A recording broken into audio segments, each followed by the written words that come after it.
विरासती बाल झड़ है वो ख़वातीन में भी होता है, मर्दों में भी होता है। उसका पैटर्न डिफरेंट है। अगर मर्दों की बियर्ड है तो वो जल्दी नज़र आ जाएगा, सर के अंदर है तो बाल छोटे हैं मर्दों के तो वो जल्दी नज़र आ जाएगा, लेकिन वो मेल्स और फीमेल्स दोनों में है। डाइटिंग मर्द भी कर रहे होते हैं, कुछ लोग जिम ज्वाइन करते हैं तो जिम में कुछ इस तरह के इनएक्सपीरियंस ट्रेनर्स होते हैं जो इनको एक स्पेसिफिक किस्म की डाइट पे डाल देते हैं। मेल्स में थोड़ा जल्दी नज़र आ जाता है। उसकी वजह ये है कि बाल छोटे हैं, यूजुअली लेंथ कम है, और फेस के ऊपर बियर्ड है तो वो उस जगह के ऊपर पैचेस नज़र आ जाते हैं। जेल बालों को किस हद तक डैमेज करता है?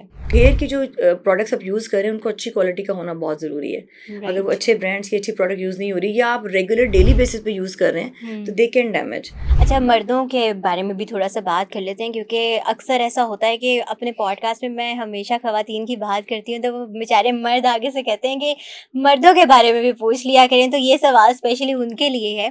मर्दों में बाल झड़ने की रीजंस बहुत कॉमनली देखी जाती हैं, जैसे अभी आपने भी डिस्कस किया कि बियर्ड से भी बाल उनके झड़ते हैं, उनके आईब्रोज से भी, और सर पे तो बेसिकली सबको ही पता चल जाता है कि इनका हेयर फॉल चल रहा है। उनमें जो रीजंस होती हैं मैं चाहूँगी वो आप ज़रा हाईलाइट कर दें, स्पेसिफिकली मर्दों में। अच्छा, अभी हफ्सा जो हमने पहले causes of hair fall discuss किए हैं ना एडल्ट्स के, वो दोनों में है। ठीक है, जो विरासती बाल झड़ है वो ख़वातीन में भी होता है, मर्दों में भी होता है। उसका पैटर्न डिफरेंट है। नज़र आने में मेल वाला, जैसे आपने कहा कि फ़ौरन पहचाना जाता है कि बाल के सेंटर वाले एरिया से बाल थिन हो जाता है, टेम्पोरल रिसेशन स्टार्ट होती है और फिर सेंटर में बॉल्डनेस आ रही है। उसके अलावा जो एलोपेशिया एरियाटा है जिसको हम बाल झड़ कहते हैं, गोल दायरे की शक्ल में भी, अगर मर्दों की बियर्ड है तो वो जल्दी नज़र आ जाएगा, सर के अंदर है तो बाल छोटे हैं मर्दों के तो वो जल्दी नज़र आ जाएगा, लेकिन वो मेल्स और फीमेल्स दोनों में है। वो स्पेसिफिकली मर्दों का हेयर फॉल नहीं है।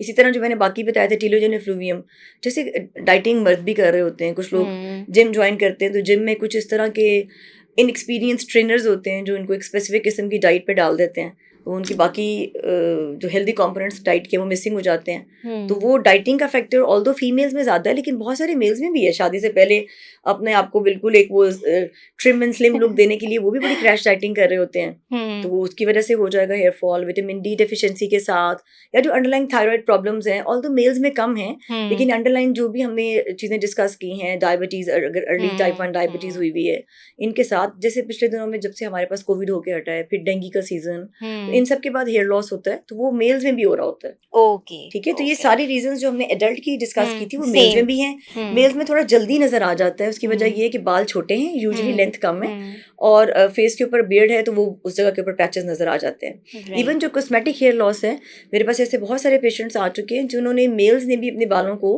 क्योंकि उनको नहीं पसंद थे अपने वो वेवी बाल, तो उन्होंने भी स्ट्रेट किए हैं, तो स्ट्रेटनिंग के बाद उनके भी बाल गिरना शुरू हो गए।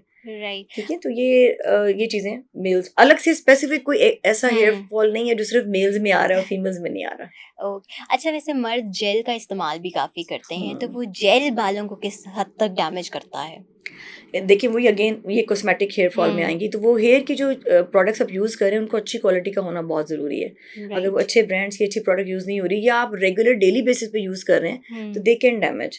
अब जेल्स की बजाय वो अगर आप अच्छे कंडीशनर्स पे आ जाएं या कुछ सीरम्स होते हैं उस पर अगर आप कन्वर्ट हो जाएं तो वो ज़्यादा बेहतर हो जाता है, वो सेफ़ है फिर। राइट।